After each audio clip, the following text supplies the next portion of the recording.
Hello everyone, welcome to my channel. My name is Stephanie and today we have another foundation battle where we test out two foundations side by side to see if they're comparable enough to be called dupes. Now one of them is way cheaper than the other, so if we do like the formula, we'll be saving a heck of a lot of money. But let's find out. Starting off with the Makeup Forever HD Skin Hydra Glow. I have it in the shade 1Y08 and it retails for $47. Comes in 32 different shades. It's supposed to be medium coverage and it's described as a natural luminous finish that hydrates, smooths, and visibly plumps and brightens the skin.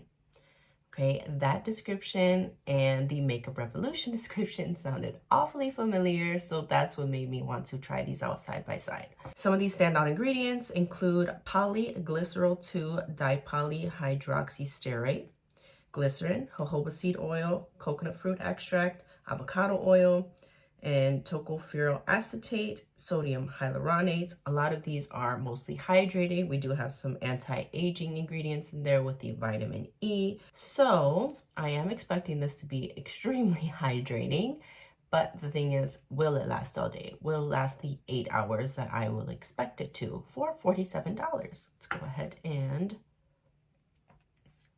pump that out there. Got one pump on me there. Let's see, it's kind of a thinner formula. Not the thinnest though. Let's see.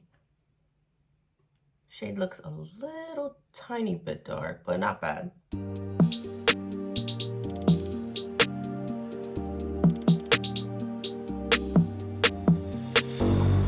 So that went on relatively easy, quickly. Skin still looks like skin, nice and hydrated. About light to medium coverage, maybe leaning towards that way. And let's try to build it up just a little bit. We're gonna give like an extra little dot there and try to build it up here, right here.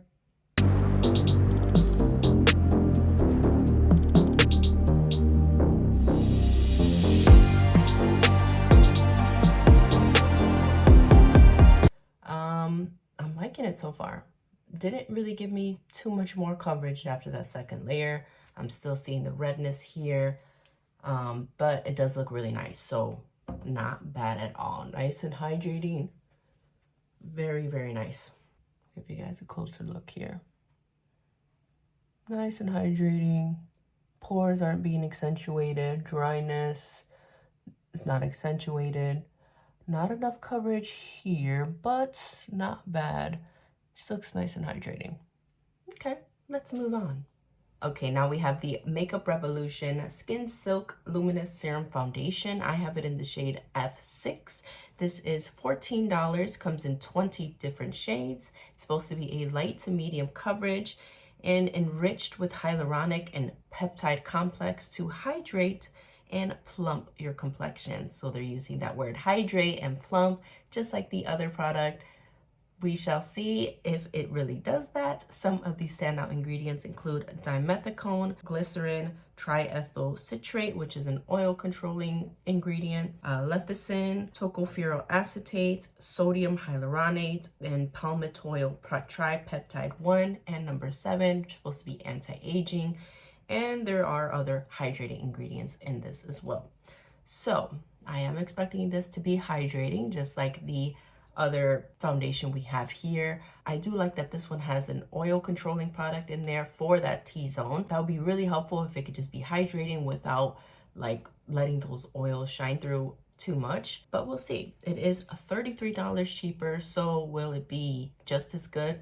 Let's find out.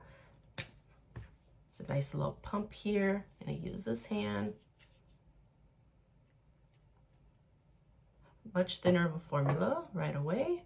It's just kind of sliding off the hand much quicker. Oh yeah, definitely thinner. This is looking like a slightly better skin tone match here with this one. Oh, very thin formula, very thin. It's a little bit of a scent to it. Almost floral-ish, I want to say. Smells good.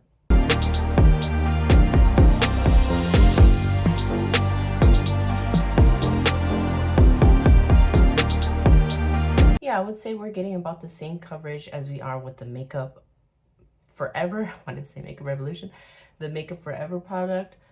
Yeah, I would say we're pretty much getting the same amount of coverage. Skin still looks like skin, nice and hydrated.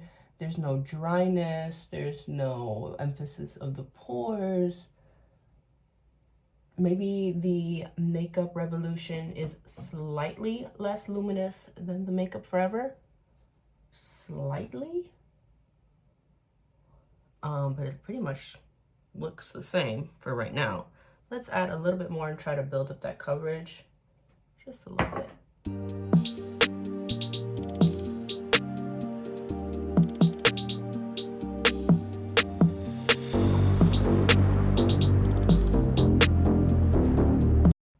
Yeah, just slightly less hydrating, but still hydrating, very hydrating. I mean, I don't see not a lick of dryness on my face at all. Yeah, this one has almost like a soft blurring effect here on the cheek. I like it. You know what? I am seeing a little bit of dryness on my nose. It's like right over here. On both sides. So it's not the worst thing ever. It's just the tiniest bit of dryness probably ever. But overall, I'm liking both sides.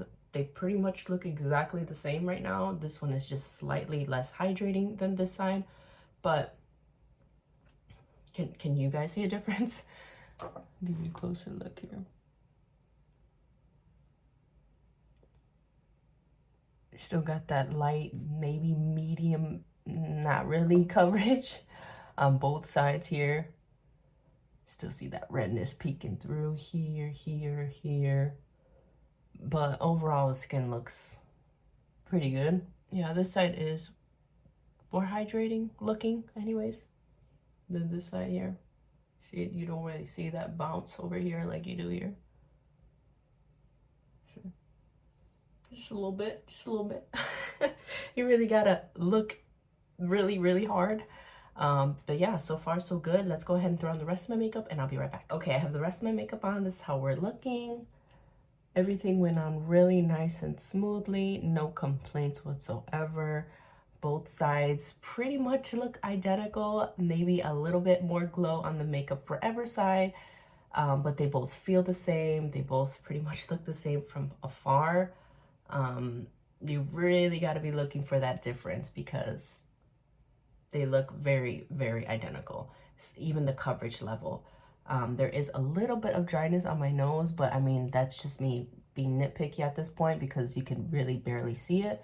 But everything else looks really, really nice. I am wearing the Wet n Wild Color Icon Bronzer in Sunset Striptease, the e.l.f. Liquid Camel Blush in the shade Dusty Rose, Ulta Beauty Lip Lacquer, one of my favorite formulas, love this stuff, and Foxy, my Wet n Wild mascara in So Defined, just the black shade, and we have the Wet n Wild Brow Obsessive Brow Shaping Gel in the shade Brown. I do have another video where I talk about all the different Wet n Wild products, basically review them all, so if you're interested, I'll leave that down below. But anyway, so far we're looking good. Let's see how this lasts throughout the day. I will be back in 8 hours to check to see how everything is holding up. If one side is holding up better than the other, we shall see. So I will be right back. Okay, so it's been about 8-9 hours. This is how we're looking.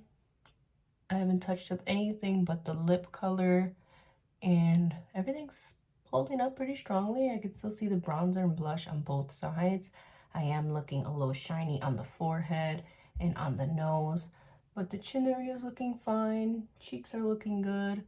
The Makeup Forever side does look a little bit more glowy like it did earlier in the day. But makeup's still holding on well. That dryness, you can barely even see it now on the nose because it's just so oily. But no weirdness, no patchiness. Pretty much look the same on both sides. Doesn't feel heavy at all, not bad at all. I do want to take some of this oil down, so I'm gonna go ahead and blot it with my Fenty blotting sheets because it's just way too much for me. Look at that. It's just way too much around the forehead here and nose. There we go. Let's see. That's looking a little better. Yeah, it doesn't crease too bad on either side, like in the smile lines. Around the nose looks fine. It is a little bit red on either side and the tip of my nose, but nothing too bad at all.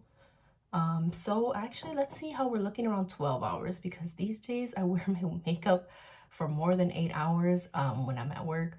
So I need to make sure that these products are going to last me literally all day. So we'll come back at the 12-hour mark to see how we're looking. Okay, so we're at the 12-hour mark now. This is how we're looking. Definitely looking a little bit oily in the T-zone area once again, but not too bad. I do feel like it does look a little bit fresher on the Makeup Revolution side than the Makeup Forever side. My nose has seemed to like wear off completely. I have like a patch of foundation here and like here, but the rest is gone. My chin is a little bit red. And it did crease a little bit more on the Makeup Revolution side of my smile line than the Makeup Forever side. Not much, but it did. But would I consider these dupes for each other? I think they're similar enough. They're both just as hydrating as one another. They both have the same amount of coverage. Their lasting power is basically the same. So yeah, I mean, yeah, the Makeup Forever side did look glowier for sure, did look more radiant, but the hydration level was the same. So it just really depends on what you're looking for. Personally, I would save the, what is it, $33 and just get the Makeup Revolution foundation. But do you need either one of these? Probably not. You could try it out and see what you think, but it's okay. I mean, I want a better staying power when it comes to my foundation. So for that, I'm gonna have to say no for both of them. I'm not looking my freshest right now. And at the end of the day, I wanna look exactly how I look, or as close to how I looked when I put it on, right? Within reason. But right now, I mean, it's gone here, it's gone here. So you guys let me know what you think. Are these dupes? Do you think one is better than the other? You let me know. But thank you so much for watching. I hope you enjoyed this video. I hope it provided you some insight. And if it did, please consider subscribing, and I'll see you very soon with the next one. Bye, guys.